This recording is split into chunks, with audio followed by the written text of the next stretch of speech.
ప్రభువా, మహోన్నతుడగు తండ్రి, మీ ఘనమైన పాదములకు వందనాలు నాయన.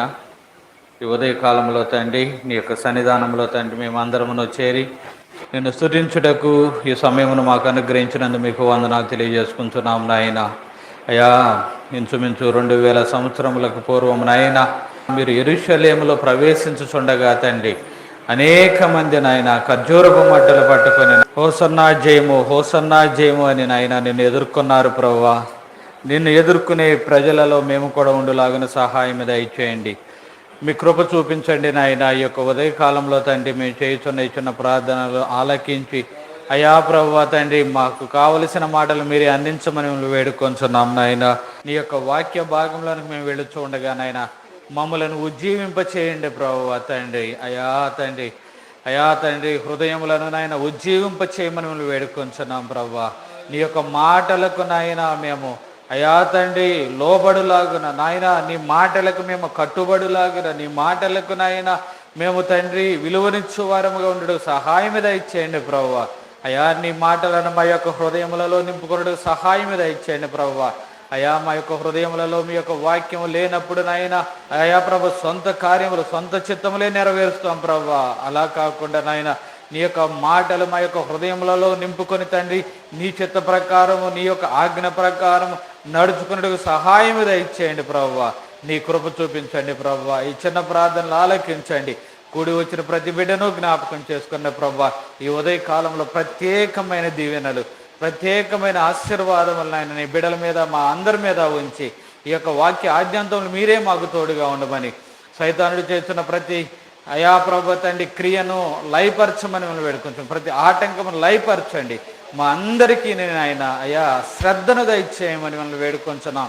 నీ సన్నిధి అంటే శ్రద్ధ అయా, నీ వాక్యము అంటే శ్రద్ధ, నిన్ను ఆరాధించడం అంటే శ్రద్ధ అయా మాకు కలిగించమని మనం వేడుకొంచున్నాం. ఈ యొక్క వాక్య భాగంలో నాయన మాతో ఉండమని, ఈ యొక్క వాక్య ఆద్యంతములు మీరే మాతో ఉండి మాతో మాట్లాడమని, మా సమస్యలను గురించి మమ్మల్ని ఆదరించమని, అయా ప్రభు మా లోపములను సరిచేయమని, ఈ చిన్న ప్రార్థన ఆలకించమని ప్రభువైన యేసుక్రీస్తు పుణ్యనామములో వేడుకొంచున్నాము తండ్రి. ఆమేన్, ఆమేన్. మరొకసారి మీ అందరికీ వందనాలండి. అందరం ఒకసారి బైబిల్ తీద్దాము రండి. యోహాను సువార్త 12వ అధ్యాయము 12వ వచనం నుండి కొన్ని వచనాలు ధ్యానం చేద్దాము.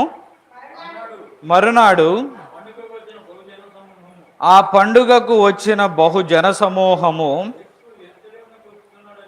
యేసు యెరూషలేమునకు వచ్చుచున్నాడని విని, ప్రభువు పేరట వచ్చుచున్న ఇజ్రాయేలు రాజు స్తుతింపబడును గాక అని కేకలు వేసిరి. సియోను కుమారి, భయపడకుము, ఇదిగో నీ రాజు గాడిద పిల్ల మీద ఆసీనుడై వచ్చుచున్నాడు అని వ్రాయబడిన ప్రకారము యేసు ఒక చిన్న గాడిదను కనుగొని దాని మీద కూర్చుండెనో. చాలండి. యేసు ప్రభు వారు యెరూషలేములోనికి ప్రవేశిస్తూ ఉన్నారు. ఆయన శిలువ మీదకు వెళ్ళబోయే ముందు మరి ఆయన ఈ యొక్క యెరూషలేములోనికి ప్రవేశిస్తూ ఉన్నారు. ఆ దినమున కొంతమంది ఆయనను ఎదుర్కొనడానికి వచ్చారు. ఎలా ప్రవేశిస్తూ ఉన్నారు? దేని మీద వస్తూ ఉన్నారు? దేని మీద? గాడిద మీద, చిన్న గాడిద మీద యేసు ప్రభు వారు యెరూషలేమునకు వస్తూ ఉన్నారు. రాజులు సాధారణంగా దేని మీద ప్రయాణం చేస్తారు? గుర్రముల మీద. ఎలాంటి గుర్రములు? మంచి మేలిమి జాతి గుర్రములు. బైబిల్ గ్రంథంలో మనం చూస్తాం, ఫరో అశ్వములు అంటాడు. మరి కొన్ని దేశముల నుండి సొలొమోను గుర్రములను కూడా తీసుకొని వచ్చినట్లుగా మనం చూస్తాం. మంచి మేలిమి జాతి గుర్రాల మీద రావాలి అని కోరుకుంటారు ఎవరో రాజులు ఎవరైనా. కానీ ఈ రాజు దేని మీద వస్తూ ఉన్నాడు? చిన్న గాడిద మీద వస్తూ ఉన్నాడు. చూడండి, మేలిమి జాతి గుర్రముల మీద తిరిగిన రాజులు, యుద్ధములు చేసి 1000 మందిని సంహరించిన రాజులు, వీరందరూ కూడా కాలగర్భంలో కలిసిపోయారు. కానీ గాడిద పిల్ల మీద వచ్చిన యేసు ప్రభు వారు మాత్రము నేటికి అనేక మంది హృదయాలలో రాజుగాను ఆయన ఇప్పటికీ రాజ్యము కలిగిన వాడుగాను, ప్రేమ కలిగిన రాజుగాను, శాంతము కలిగిన రాజుగాను, ప్రేమ శాంతి సమాధానములు స్థాపింపవచ్చున్న రాజుగాను నేటికి ఆయన సజీవుడిగా ఉన్నాడు. హల్లెలూయా. గుర్రముల మీద వచ్చిన వారేమో కాలగర్భంలో కలిసిపోయి ఉండవచ్చు, కానీ యేసు ప్రభు వారు గాడిద మీద వస్తూ ఉన్నారు. ఇదిగో నీ రాజు వస్తూ ఉన్నాడు అని మనకు గ్రంథంలో కూడా తెలుస్తూ ఉన్నది. భయపడకము, ఇదిగో నీ రాజు గాడిద పిల్లల మీద ఆసీనుడై వచ్చుచున్నాడు. ఎందుకు ఈయన గాడిద మీద వచ్చాడు అంటే, సాత్వికమునకు గుర్తుగా ఆయన గాడిద పిల్ల మీద వస్తూ ఉన్నాడు. హల్లెలూయా. సరే, ఈ యొక్క గాడిద పిల్ల మీద వస్తూ ఉన్నప్పుడు ఈరోజు 2 విషయాలు మనం ధ్యానం చేద్దాం. మొదటిది ఏమిటి అంటే, ఈ గాడిదలు అసలు ఎక్కడివి, ఈ గాడిదలు ఎక్కడి నుండి వచ్చాయి అనే విషయం ఒకటి. రెండవది ప్రభు వారిని ఎదుర్కొనిన ప్రజలు.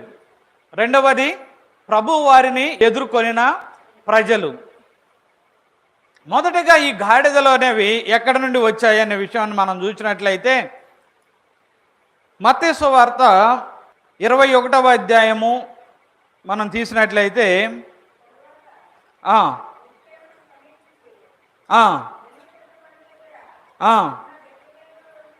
బేత్పగేకు వచ్చినప్పుడు యేసు తన శిష్యులలో 2 చూచి ఎదుటనున్న గ్రామమునకు వెళ్ళగానే కట్టబడి ఉన్న ఒక గాడిదయు దానితోనున్న ఒక గాడిద పిల్లయు మీకు కనబడును, వాటిని విప్పి నా యొద్దకు తోలుకొని రండి. ఎవడైనను మీతో ఏమైనను అనిన ఎడల అవి ప్రభువునకు కావలసి ఉన్నవని చెప్పవలెను.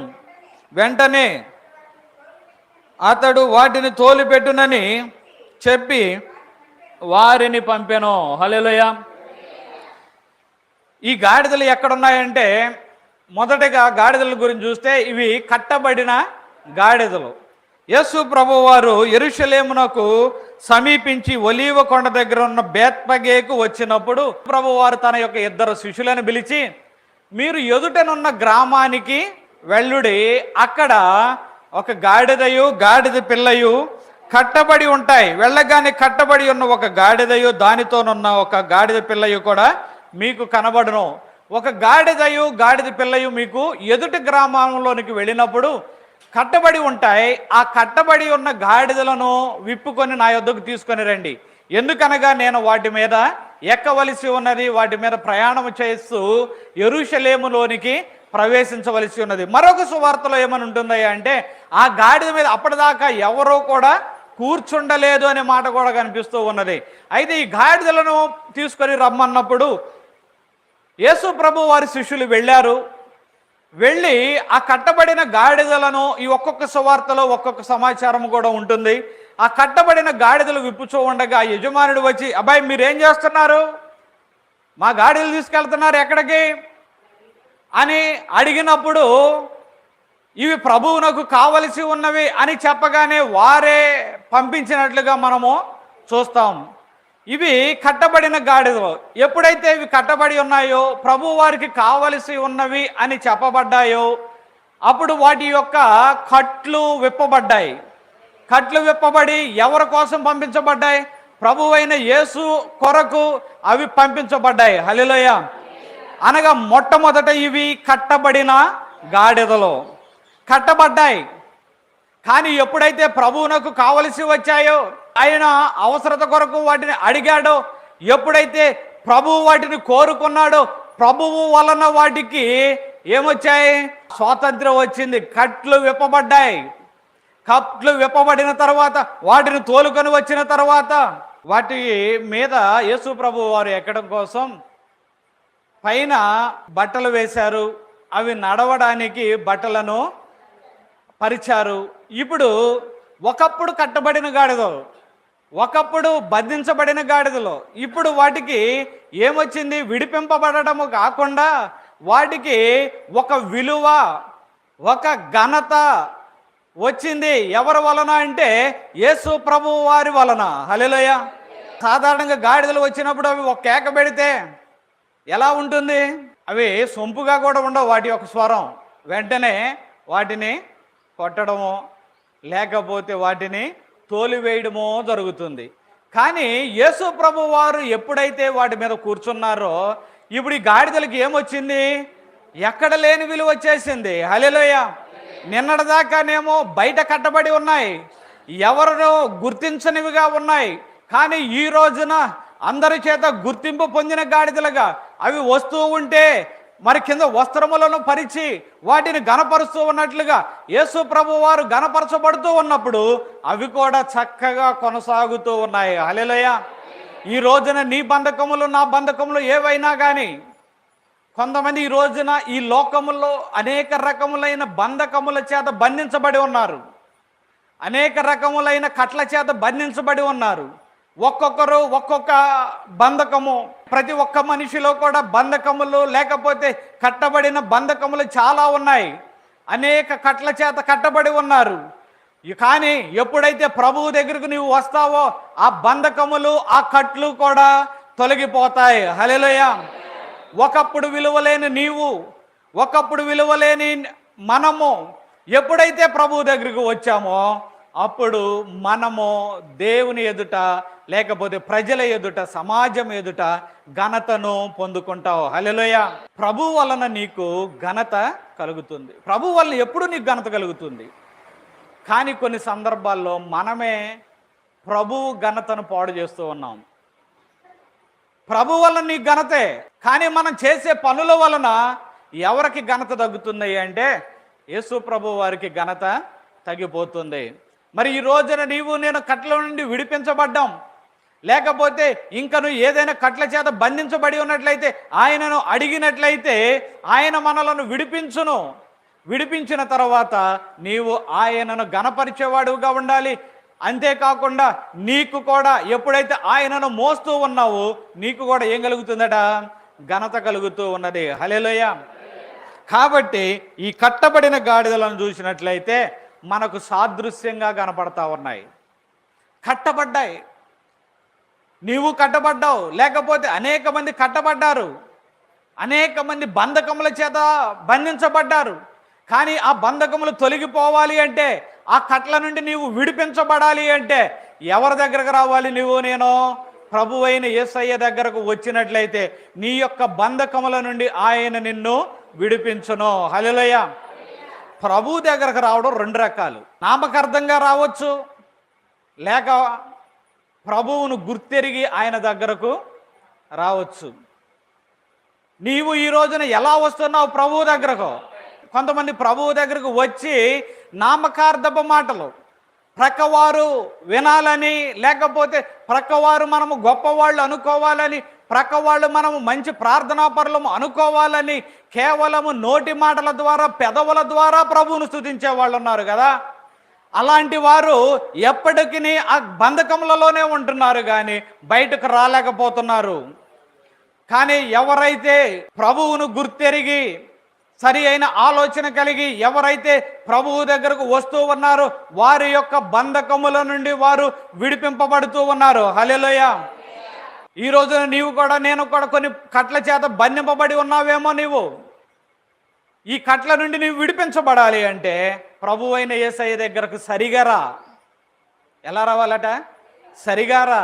నామకార్థముగానో మొక్కుబడిగానో ప్రక్కవారు రమ్మన్నారనో, లేకపోతే ప్రక్కవారు ఏమన్నా అనుకుంటారేమో, లేకపోతే ప్రక్కవారు నేను ప్రార్థనాపర్రాలు కాదు అనుకుంటారేమో అన్నట్లుగా నీవు ఉన్నట్లయితే మన జీవితం అంతా అలాగే ఉంటుంది. కానీ మన కట్ల నుండి మనం విడిపించబడం. రహస్య పాపములు ప్రజలు చూడడం లేదులే అనుకుంటూ, ప్రజలు నన్ను గమనించడం లేదులే అనుకుంటూ ఇంకా నువ్వు దేవునికి విరోధమైన కట్టుబాట్లతో నీవు నేను ఉన్నప్పుడు ప్రభు అయిన యేసయ్య దగ్గరికి నిజమైన మనసుతో నీవు వచ్చినట్లయితే ప్రభువు నిన్ను విడిపించడానికి ఆయన సమర్థుడుగా ఉన్నాడు. హల్లెలూయా. ఈ కట్టబడిన వారిని గురించి ఆలోచిస్తూ ఉన్నప్పుడు, కట్టబడిన వారి గురించి ధ్యానం చేస్తూ ఉన్నప్పుడు బైబిల్ గ్రంథంలో మనకు ఒక వ్యక్తి కనిపిస్తాడు.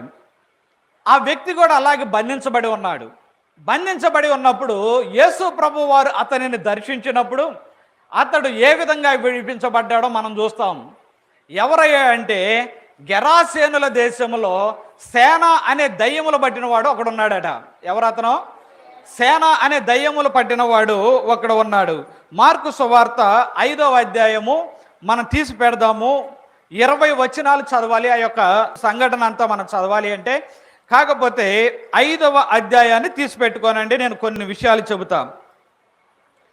యేసు ప్రభు వారు గెరాసేనుల దేశమునకు వచ్చినప్పుడు ఆయన దోణి దిగగానే అపవిత్రాత్మ పట్టిన వాళ్ళు సమాధుల్లో నుండి వచ్చి ఆయనకు ఎదురుపడెను. ఎప్పుడైతే ఈ గెరాసేనుల దేశానికి వచ్చాడో అక్కడ ఒక అపవిత్రాత్మ పట్టిన వ్యక్తి ఎదురుపడ్డాడు యేసు ప్రభు వారికి. ఈ వ్యక్తి గురించి ఆలోచిస్తే ఈ వ్యక్తి అసలు ఇంట్లో ఉండేవాడు కాదట. మిగిలిన సువార్తలు, అన్ని సువార్తల్లో చూస్తే గెరాసేనుల దేశంలో సేన అనే దయ్యం పట్టిన వాడిని చూస్తే ఇంట్లో ఉండేవాడు కాదు. వాడి నివాసం ఎక్కడ ఉండేదయ్యా అంటే సమాధుల్లో ఉండేవాడట. సమాధుల్లో ఉంటూ వెర్రి కేకలు వేస్తూ, చాలా పిచ్చి కేకలు వేస్తూ, చాలామంది ఇతన్ని సాధుపరచాలని చెప్పి అతడికి సంఖ్యలు వేసినప్పుడు ఆ సంఖ్యలను సహితము తుత్తునీలుగా చేసుకొని, ఆ సంఖ్యలను సహితము అతడు పగులగొట్టుకొని వాటిని తెగగొట్టుకొని వెళ్ళి సమాధుల్లోనే ఉండేవాడు. సమాధుల్లోనే ఉండి కేకలు పెడుతూ ఉండేవాడు. సమాధుల్లోనే ఉండి అరుస్తూ ఉండేవాడు. ఆ ప్రక్క నుండి ఎవరన్నా వెళ్ళాలి అంటే దడ, ఆ ప్రక్క నుండి ఎవరన్నా వెళ్ళాలి అంటే భయం. పిచ్చి కేకలు వేస్తూనే ఉన్నప్పుడు అందరూ భయపడిపోతూ ఉండేవాళ్ళు. అరే, ఈ కేకలేంటి, వీడిని ఎలాగోలా సాధువు చేద్దాం, ఈ యొక్క అరుపులేమిటి, ఎలాగోలా సాధువు చేద్దాం అని తీసుకొని వచ్చి కట్లు కట్టి సంఖ్యలు వేసి బంధకములతో బంధించి పెడితే, ఒకవేళ అనుకుంటున్నాను వాడి నోరు కూడా కట్టేసి ఉంటారు వీడి కేకలా తట్టుకోలేక. కానీ వీటిని అన్నిటినీ కూడా మనుషులు కట్లను తెంచుకోవడమే కష్టమైతే వీడు ఆ సంఖ్యలను కూడా ఎలా తెంపుకునేవాడో కానీ ఆ యొక్క సంఖ్యలను సైతం తెంపుకొని మరలా వెళ్ళిపోయేవాడు. ఎక్కడికి? సమాధుల్లోకి. వాడి స్థలం అదే, వాడి యొక్క నివాసము అదే. ఎంత చెప్పినా సాధువయ్యేవాడు కాదు, ఎంత చెప్పినా వినేవాడు కాదు.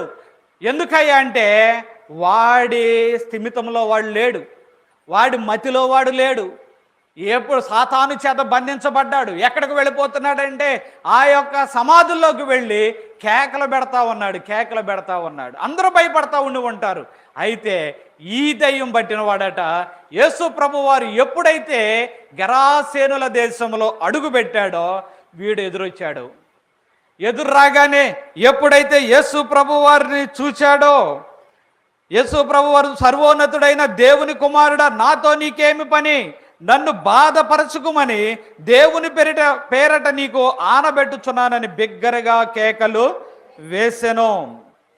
కేకలు పెడుతున్నాడు. ఎందుకనగానే కింద మాట కనిపిస్తుంది. ఎందుకట? యేసు ప్రభువు వారు సెలవిచ్చారు. ఏమని? ఈ మనుషుని విడిచిపోమ్మని వానితో సెలవిచ్చను, లేకపోతే చెప్పాను. ఈ యొక్క సువార్తలను అన్నిటిని కూడా మనం చాలా అధ్యయనం చేసినట్లయితే యేసు ప్రభు వారు నీ పేరేమిటయ్యా అంటే అని అడిగినప్పుడు సేన అని చెప్పాడు. ఏమని చెప్పాడు? ఎన్ని అపవిత్రాత్మలు పట్టేస్తున్నాయో వాడికి, వేల దురాత్మలు పట్టేస్తున్నాయి.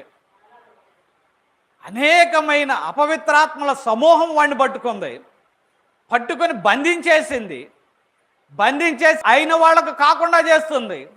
ఎందుకంటే లాక్కొని వెళ్ళిపోతుంది. ఇంటికి తీసుకొని వస్తే భార్య పిల్లలు తీసుకొచ్చి కూర్చోబెడితే మరలా తెంపుకొని మరలా వెళ్ళిపోతున్నాడు, లోకంలోకి వెళ్ళిపోతున్నాడు. ఎందుకయ్యా అంటే కట్ల చేత బంధించబడ్డారు. నీ పేరేమిటయ్యా అంటే సేన. సేన అనగా అనేకమైన వారం. బైబిల్ గ్రంథంలో 2 అర్థాలు. ఒక చోట అంటాడు సేన అనగా కింద పుట్టినోట్లో 6,000 మంది అని వ్రాయబడి ఉంటుంది. సేనా వ్యూహం అనగా 6,000 మంది. ఆ సేన మరి 6,000 మందో లేకపోతే 2,000 పందులలోనికి అవి ప్రవేశించినప్పుడు 2,000 పందులు చనిపోయాయి కాబట్టి 2,000 మంది. ఏదేమైనా కానీ వేల దురాత్మల చేత అతడు బంధించబడ్డాడో. ఈ రోజును కూడా నీవు దేని చేత బంధించబడ్డావో, ఏ శరీర కార్యముల చేత బంధించబడ్డావో, ప్రభువు ఏది చేయొద్దంటే అదే చేయాలనిపిస్తుంది. ఈ శరీరానికి ప్రభువుకి విరోధమైనదే చేయాలనిపిస్తుంది కదా. నేను వెళ్ళిపోవాలయ్యా ప్రభువు దగ్గరికి, వెళ్ళాలయ్యా ప్రభువు దగ్గరికి అంటే నీ శరీరం చెబుతుంది వద్దులేయ్యా, ప్రభు దగ్గరికి ఏం వెళ్తావు, చూడు లోకం ఎంత బాగుందో, అబ్బా ఈ మత్తు ఎంత బాగుందో, ఇది ఎంత బాగుందో, రాయ్యా చూడయ్యా అని చెప్పి శరీరమేమో లాగుతూ ఉంటే ప్రభు ఆత్మ నీతో చెబుతూ ఉంటుంది, రాయ్యా దేవుని దగ్గరకు వస్తే నీ కట్లు విడిపించబడతాయి, నీవు ఘనతను పొందుకుంటావు, నీవు ఆశీర్వదించబడతావు, నువ్వు దీవించబడతావు అంటే లోకం చెబుతూ ఉంటుంది నీవు రాయ్యా అని లాక్కొని వెళతా ఉంటుంది. దేనికి లోపడతావు ఈరోజు నీవు? చాలామంది లోకము కట్టుబాట్లు అంటే పెద్ద పెద్దవే గుర్తు వస్తాయి కానీ చిన్న చిన్నవి గుర్తుకు రావు కదా. ఎన్ని ఉన్నాయో. కరెక్ట్గా దేవుని ప్రార్థన దగ్గర కూర్చునేటప్పుడే టీవీలో ఏదో సౌండ్ వస్తుంది, అవునా? టీవీ దగ్గర పరిగెత్తావా లేకపోతే ప్రభు దగ్గరికి వెళ్తావా? కరెక్ట్గా నువ్వు ప్రార్థనకు వెళదామనుకున్న రోజే, ప్రార్థనకు వెళదామనుకున్న సమయంలోనే బంధువులో స్నేహితులో వచ్చి కూర్చుంటారు.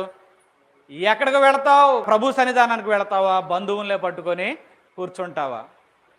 ఒక దైవజనుడు ఒక మాట చెప్పాడు. ఆయనట దేవుని సువార్త సేవకు వెళ్ళొచ్చి ప్రార్థన చేసుకుందాం, వాక్యం చదువుకుందామని కూర్చోగానే ఒకడు వచ్చేవాడట. వచ్చి ఏమండి ఈరోజు ఎక్కడికి వెళ్ళి వచ్చారు సువార్తకి అని ఇతని యొక్క ప్రార్థనా సమయాన్ని అంతటినీ పాడు చేసేవాడట. ప్రార్థనా సమయాన్ని అంతటినీ పాడు చేసి ఏం తెలుసుకుందామని ఈయన ఎక్కడికి వెళ్ళి వచ్చాడో ఆయనకు కావాలి. వీలైతే ఆయన కూడా వెళ్ళొచ్చు కదా సేవకు, అది కాదు. ఈయన ఎక్కడికి వెళ్ళి వచ్చాడో ఎక్కడెక్కడ తిరిగి వచ్చాడో ఆయనకు కావాలి. వచ్చి కరెక్ట్గా కూర్చుంటున్నాడట. కూర్చున్న తర్వాత ఈయనకి ఏం చేయాలో అర్థం కాక, ప్రభువా ఏం చేయమంటావు అంటే, ఆ వ్యక్తి వచ్చినప్పుడు ఆయన కూడా ప్రార్థనలో కూర్చోబెట్టన్నాడట. హల్లెలూయా. తర్వాత ఇలా జరుగుతూ ఉండగా మరలా ఒకసారి వచ్చాడట. రాగానే ఈ యొక్క దైవజనుడు, బ్రదర్ వచ్చారా, రండి ప్రార్థన చేసుకుందాం, రండి వాక్యం చదువుకుందాము అనగానే, అయ్యయ్యో నాకు చాలా పని ఉందయ్యా మళ్ళీ వస్తానయ్యా అని చెప్పి అక్కడ నుంచి అటే వెళ్ళిపోయాడు. ఇప్పుడు నీవు నేను కూడా లోకాన్ని నీ వైపు తిప్పుకోవాలా లేకపోతే మనం లోకం వైపు తిప్పబడాలా? లోకాన్ని జయించిన వాడు యేసయ్యా, నీవు కూడా లోకాన్ని జయించేవాడివిగా ఉండాలి. హల్లెలూయా. ఇలాంటి వాక్యాలు ఎన్నైనా చెప్పుకుంటాం కానీ సమయం వచ్చినప్పుడు మాత్రం అంతే. చాలా జాగ్రత్త సుమా. కట్టబడుతున్నావేమో, ఏ కట్ల చేత కట్టబడ్డావో, ఏ బంధకముల చేత కట్టబడ్డావో, వీడిని కూడా ఇంట్లో పెట్టుకునేవాళ్ళు కానీ వాడికి కట్టబడిన కట్టుల చేత, బంధకముల చేత మరలా సమాధుల్లోనికి పరుగెత్తుకుంటూనే వెళ్ళిపోయేవాడు.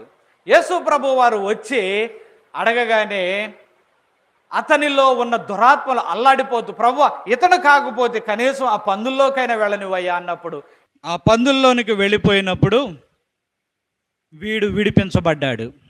ఎవరో? ఈ యొక్క సేన అనే దయ్యము పట్టినవాడు విడిపించబడ్డాడు. విడిపించబడిన తర్వాత ఉన్న మాటలు ఏమిటాయంటే, స్వస్థ చిత్తుడై ప్రభువు పాదముల యొద్ద అతడు కూర్చున్నాడు. హల్లెలూయా. బంధకములు తొలగిపోయాయి. ఎవరి వలన ఆ బంధకములు తొలగిపోయాయి? ఎవరి వలన కాల, ఎవరి వలన అది సాధ్యపడలా? ఒకసారి ఆలోచించండి. మానసిక వైద్యుల దగ్గరకు తీసుకొని వెళ్ళి ఉంటారు ఆ వ్యక్తిని, లేకపోతే ఏవో కార్యక్రమంలో చేపించి ఉంటారు ఆ వ్యక్తిని. ఎన్ని చోట్ల తిరిగారో ఎవరి వలన కాలేదు. ఎవరి వలన సాధ్యమయ్యిందంటే ప్రభువు అయిన యేసుక్రీస్తు వారి వలన అది సాధ్యమైంది. హల్లెలూయా. ఈ రోజున నీ బంధకములు నా బంధకములు, లేకపోతే నీ కట్లు నా కట్లు విడిపించబడాలి అంటే ప్రభువు అయిన యేసయ్య దగ్గరకు నిజముగా రావాలి. హల్లెలూయా. ఒట్టి వట్టిగా రావద్దు. ఒట్టి వట్టిగా వచ్చినట్లయితే మనకు కలిగే ప్రయోజనము ఏమీ లేదు. ఏ ప్రయోజనము కలగదో. కానీ ప్రభువైన యేసయ్య దగ్గరకు, ప్రభువా నన్ను విడిపించని నిజముగా వచ్చినట్లయితే నీ చెడ్డ అలవాట్లు విడిపించగలడు, నీ యొక్క పాపపు తలంపుల నుండి విడిపించగలడు, నీ కట్టుబాట్ల నుండి విడిపించగలడు. ఏ యొక్క కట్టుబాట్లయితే ప్రభువునకు దూరము చేస్తున్నాయో వాటి నుంచి నిన్ను విడిపించగలడు. అంతేకాకుండా నీకు ఘనతను దయచేయగలడు. హల్లెలూయా, హల్లెలూయా. ఈ యొక్క వ్యక్తిని చూసినట్లయితే ఎప్పుడైతే స్వస్థ చిత్తుడై కూర్చున్నాడో అందరూ కూడా భయపడసాగారు. అంతేకాకుండా యేసు ప్రభు వారు తిరిగి వెళ్ళిపోతుంటే ఈ సేనాని దెయ్యం పట్టి విడిపించబడిన వాడు వచ్చి, ప్రభువా నన్ను కూడా నీ దగ్గర ఉండనివ్వు ప్రభువా అంటే, ప్రభువు వద్దయ్యా, నీవు నా దగ్గర ఉండడానికి వీలు లేదు, వెళ్ళి నీ కుటుంబస్తులకు ఏం జరిగిందో చెప్పయ్యా అన్నప్పుడు, సరే యేసు ప్రభు వారు రానివ్వలేదు. వీడట మౌనంగా ఉండలేదు. ఎక్కడికి వెళ్ళాడో తెలుసా? దెకపొలి పట్టణం అంతా కూడా వెళ్ళి యేసు ప్రభు వారు తనకు చేసిన దానిని ప్రకటించెను. హల్లెలూయా. ఆ యొక్క ప్రకటన చేసినప్పుడు సువార్తల్లో ఉంటుంది, ఏమనయ్యా అంటే చాలా మంది అట ఆశ్చర్యపోయారట. ఎవరి మాటలు విని? ఈ యొక్క సేన అనే దెయ్యము పట్టి విడిపించబడిన వాడు మాట్లాడుతూ ఉంటే ఆశ్చర్యపోతూ ఉన్నారు. హల్లెలూయా. చూడండి, ఒక మనిషి నోటి నుండి వచ్చిన మాటే. ఒకప్పుడేమో కేకలో, వెర్రి కేకలో అందరూ భయపడ్డారు, అందరూ దూరం పెట్టేశారు, అందరూ ప్రక్కన పెట్టేశారు. ఇప్పుడు కూడా అదే నోటి నుండి మరొక మాట వస్తుంది. ఎవరి మాట ఇప్పుడు వచ్చేది? ప్రభువైన యేసుక్రీస్తు వారి మాట వస్తూ ఉన్నది. హల్లెలూయా. వస్తూ ఉన్నప్పుడట ఎవరైతే భయపడ్డారో, ఎవరైతే వీడికి దూరంగా బారిపోయారో వారే ఆశ్చర్యపోతున్నారు. హల్లెలూయా. ఆశ్చర్యపోయి, ఒరే వీడేనా ఒకప్పుడు కట్లతో కట్టబడిన వాడు, వీడేనా సంఖ్యలతో బంధించబడిన వాడు, వీడేనా వీడేనా వీడేనా అని చెప్పి ప్రతి ఒక్కరూ కూడా అన్నట ఆశ్చర్యపోతూ ఉన్నారు. హల్లెలూయా. నీ నోటి మాటను కూడా ఆశ్చర్యపరిచేదిగా చేయగలడు ఆయన. హల్లెలూయా. ఒకప్పుడు మాట్లాడిన ఆమెనా ఈమె ఒకప్పుడు ఎలా మాట్లాడేది? ఇష్టానుసారంగా మాట్లాడేది. ఒకప్పుడు ఇష్టానుసారంగా జీవించేవాడు. ఒకప్పుడు నోటికి ఏమొస్తుందో అర్థమయ్యేది కాదు, భార్యను ఏమంటున్నాడో అర్థమయ్యేది కాదు, భర్తను ఏమంటున్నదో అర్థమయ్యేది కాదు. ఇప్పుడు ఈ వ్యక్తేనా ఆ వ్యక్తి? ఇప్పుడేమిటి ఇలా మాట్లాడుతున్నాడు? ఈ మాటలేమిటి ఇంత అద్భుతంగా ఉన్నాయి? ఇతని ప్రవర్తన ఎలా మారిపోయిందేమిటి అని ఆశ్చర్యపడే విధంగా చేయగలడు. హల్లెలూయా. అవును, నిన్ను కూడా మార్చగలడు, నిన్ను కూడా ఘనపరచగలడు, నిన్ను కూడా నీ బంధువుల మధ్య తల ఎత్తువానిగా చేయగలడు. హల్లెలూయా. ఏమిటండి వీళ్ళేనా? ఒకప్పుడు ఏ బంధకమైనా సరే, ఆర్థిక సంబంధమైన బంధకములు కావచ్చు, లేకపోతే దురలవాట్లు అనే బంధకములు కావచ్చు, నిన్ను విడిపించే దేవుడై ఉన్నాడు. హల్లెలూయా. దురలవాట్ల నుండి విడిపించబడిన తర్వాత నీ బంధువులు ఆశ్చర్యపోతారు. ఈ వ్యక్తి అయినా ఒకప్పటి వ్యక్తి, ఈ వ్యక్తి అయినా ఒకప్పుడు ఇలా జీవించింది, ఈ రోజునేమిటి ఇంత చక్కగా ఉన్నాడు, ఎలా మారిపోయాడేమిటి? ఒకవేళ ఆర్థిక సంబంధమైన బంధకాల్లో నువ్వు ఉన్నావేమో, నిన్ను విడిపించగలిగిన దేవుడు నిజముగా ప్రభువు దగ్గరకు వచ్చినట్లయితే, ఒకప్పుడు ఏమీ లేని ఈ వ్యక్తులేనా ఈ రోజున ఇంత చక్కగా ఉన్నారు? ఒకప్పుడు ఏమీ లేని ఈ వ్యక్తులేనా ఈ రోజున సమాజంలో తల ఎత్తుకుని నిలవబడ్డారు అని నిన్ను చూచి ఆశ్చర్యపోయేటట్లుగా ప్రభువు చేస్తాడు. హల్లెలూయా. ఈ యొక్క సేనాని దెయ్యం పట్టి విడిపించబడిన వాడు ఒకప్పుడు ఈ వ్యక్తి విలువలేనివాడు, కానీ ఇప్పుడు ఎలాంటి వ్యక్తి అయ్యాడంటే విలువైన వాడిగా చేయబడ్డాడు. హల్లెలూయా. అందుకని మోషే అంటాడు, ఒక మాట చూద్దాం రండి. లేవియ కాండము 26వ అధ్యాయము 13వ వచనం. మీరు ఐగుప్తీయులకు దాసులు కాకుండా ఆ దేశంలో నుండి నేను మిమ్మల్ని రప్పించి తిని, నేను మీ దేవుడనైన యెహోవాను, నేను మీ కాడి పలుపులను తెంపి నేను మిమ్మును నిలువగా నడవజేసి తినే. హల్లెలూయా. ఎవరనట? ఇజ్రాయేలీలు ఒకప్పుడు బంధకాల్లో ఉన్నారు, బానిస కట్లు వాళ్ళ కట్టివేశాయి, బానిస బ్రతుకులు వాళ్ళు బ్రతుకుతూ ఉన్నారు, బానిస బంధకములలో మగ్గిపోతూ ఉన్నారు. కానీ మోషే చెబుతున్నాడు, అయ్యా ఐగుప్తు దేశములలో మీరు దాసులుగా ఉండకోకుండా నేను మీ కాడి పలుపులను తెంపి మీరు నిలువగా నిలవబడినట్లు చేసి తిని. హల్లెలూయా.